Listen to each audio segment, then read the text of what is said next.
Good afternoon বন্ধুরা। আমার রান্নাবান্না সারা দেখো। আজকে দুপুরের লাঞ্চে আমি কি বানালাম এই দেখো। আজকে বললাম না বিশেষ কিছু নয়, যার জন্যে তাড়াতাড়ি হয়ে গিয়েছে। এই যে ডেলিকার মতন সাদা ভাত, আর এই যে আছে কটুতে পাঁপড় ভাজা, মেঘ ডাকছে প্রচুর, আর এই যে বেগুন পটল আলুর পোস্ত, আর সব কিছু মিলিয়ে পোস্ত, আর দুই ধরনের ডাল করেছি। এটা হচ্ছে কলাইয়ের ডাল, হিং রাঁধুনি কালো জিরে ফোড়ন দিয়ে তেজপাতা দিয়ে, এটা কলাইয়ের ডাল মানে বিউলির ডাল। আর এটা হচ্ছে অরহরের ডাল, রহর ডাল।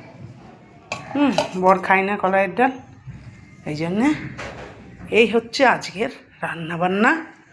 আর যদি বর দই নিয়ে আসে তো দই নিয়ে আসবে। আজকের দুপুরের লাঞ্চের মেনুটা কীরকম হলো বন্ধুরা, অবশ্যই একটা কমেন্ট করে জানিও।